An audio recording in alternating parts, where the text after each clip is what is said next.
the new 2017 head coach of the Western Suburbs Rosellas. He's back in the Newcastle Rugby League, and it's great to have Matt Lantry back. Welcome back, mate. Yeah, thanks, Pete. Nice to be having a chat after a couple of years away. Mate, lovely few years away. You've had a bit of an innings at the Newcastle Knights. Now you're back here. How did that all come about? Yeah, I suppose, obviously the opportunity to coach back at the Knights in 2015 with Rick Stone was a memorable one, and a bit of a tough year this year. And I suppose as a coach, you always sit and wonder where you want to go and what you want to do with it. And I thought the opportunity was right for me to pursue an opportunity here with West when it became available. And it's always nice to head coach and implement your own philosophies, which is important to keep ticking yourself over as a coach. And as I said, when this opportunity came up, it was too good to refuse, and it's one I've opted to take and move on from the Knights after 10 long years there, which have been very enjoyable, and very thankful for the opportunities that have come through that. Yeah, you were at the Knights a long time before, I guess, the last two seasons. Of course, you joined the coaching ranks in 2015. Mm-hmm. Ended up taking the side to Premiership glory. Yeah. What was that year like to be head coach of the New South Wales Cup winning side? Yeah, it was very enjoyable. It's any reserve grade position, whether you're coaching locally or at that level in the NRL, it's always challenging because you've got so many players that come up and down. So your man management needs to be, one of your attributes as a coach. And I thought we did quite well considering we used 52 players that year, which was the most of any club within the New South Wales Cup in 2015. You need a little bit of luck as well. We come from 7th in the semi-final series, and to have the ability to work with players like Clint Newton and George Nadira, Jalen Feeney went on to play NRL. We had a really good group that embraced what we were after.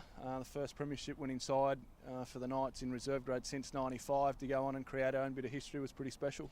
But of course this year, the club's not going along so well, I guess, and I guess that filters down into the New South Wales Cup. Yeah, it certainly has its effect. Anyone will always sit there and say it's not about results from a reserve grade perspective, it's how many players you produce that are ready to play first grade. And we're pretty proud of the fact that over the last 2 years where I've been involved with my staff, we've produced 11 first grade players that have gone on to play with the Knights or elsewhere at the elite level. So that's a nice little tick of the box for any reserve grade coach to see his players progress. Any NRL coach, and I guess New South Wales Cup coach, tells me a lot of that comes with pressure.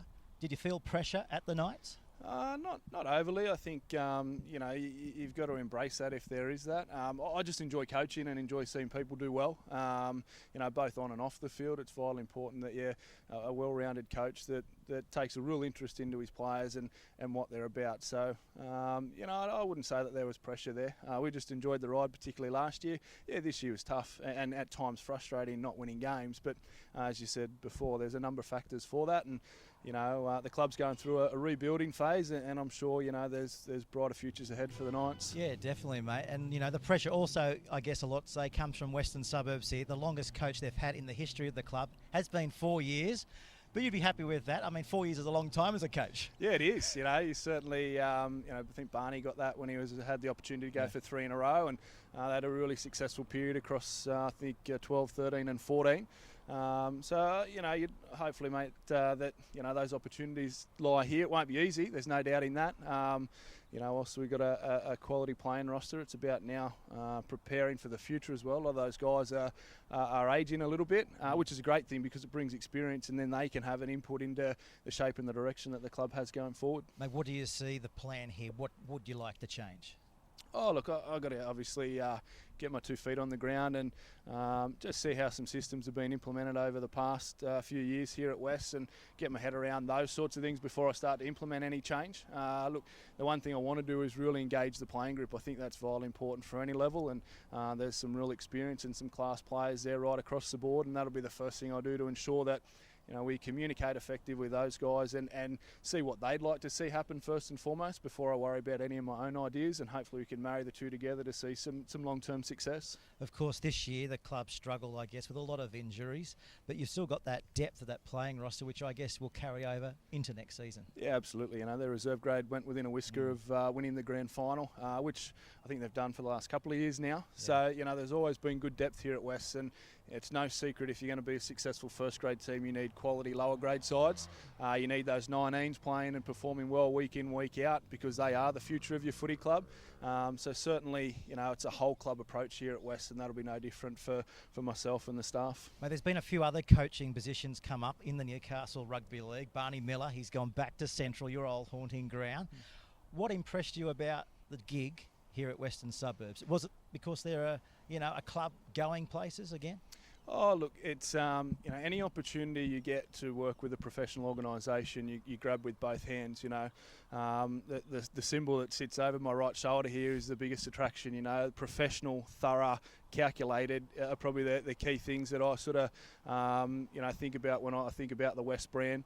Been successful with their rugby league sides for forever and a day, and we really look to continue that on. So to be a part of that culture and that history over such a long period of time is a proud achievement within my own rugby league career. Yeah, exactly. I mean, we've spoken before, and you said, that passion, you want to bring a bit of youthfulness to the coaching as well. You see games, I guess, a lot different to maybe older coaches in the Newcastle Rugby League. And I guess your time at the Knights, you've also learnt a few tricks or two.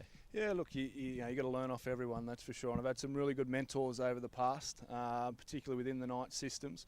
I see this as an opportunity to continue to implement some of those processes that I've had in place or embedded in me as a coach, but also an opportunity now to reinvigorate myself a little bit as a coach as well and take some risk and start to establish my own principles and philosophies that I think might work here in the local competition. Like players, they've always got ambition. They always want to go on, hopefully, to NRL or the New South Wales Cup. I know you've got ambition as well. You don't want to put the cart before the horse. No. But is that dream to still in you to go on and hopefully into the NRL? Yeah, absolutely it is. There's no doubting that I feel I have the ability long term. Am I ready? No, I'm not. I'm 32 years of age and not in a hurry.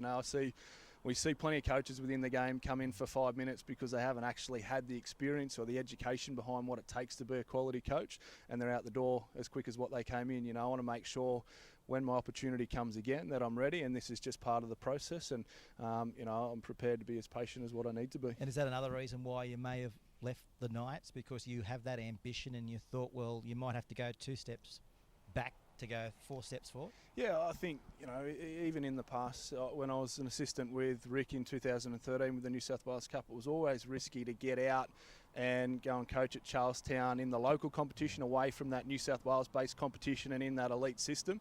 But it appeared to work for what we achieved with good support out at Charlestown through Terry and his committee and the staff we had and the playing group that gave me the opportunity in 2015 to come back in. Whether that happens again, I'm not too sure, but I know this is the right place for me to improve myself as a coach and continue to look forward and see what's on the horizon. They've got a nice club across the road, mate. It is a nice club. It's the bistro goes well. Bistro goes well. Plenty of cold beer. Look, and hopefully we can celebrate many a good time here, down in the Bowling Club or across the road over the next couple of years. Hopefully it extends beyond 12 months. If we get the right systems and the right processes in place. Are you looking at bringing any players that you may have had a chat to over the last few weeks to the club? Yeah, look, I've only just recently signed, so it's a matter of getting our head around the current roster, our reserve grade playing group from this year, obviously our 19s as well. Certainly we'll look to recruit some players, but we won't be recruiting en masse. It'll be more about a strategic approach towards who we need to bring and how they can complement the current playing group, and also some longevity within that recruitment as well. Mark Tafua, what a captain. I mean, he's got the runs on the board. I guess you won't want to change too much there. No, he's certainly one that I'll be leaning on, and they're the things as a coach, you don't profess to know everything. We've got some players that have had that NRL or senior representative experience that we'll lean on, and Mark's just one of many, and I'm really looking forward to sitting down and having a chat with those guys and engaging them as a playing group throughout the season. And finally, what would you say to the Western Suburbs fans for 2017? Yeah, look, I think at the end of the day, it's been a successful club for a long period of time, and I'd like to think that that's not going to change, and the opportunity to come in and be a part of it and embrace that significant culture that West have had over a long period of time. We're really looking forward to it, and hopefully everyone will be a part of it as well and jump on board and see where it goes. Well, Western Suburbs, they've certainly had a lot of high-profile coaches over the last 30, 40, 50 years, and I'm sure you're going to be another one of those, mate. So good luck, and we'll talk next year. Cheers, Preet. Thanks, mate.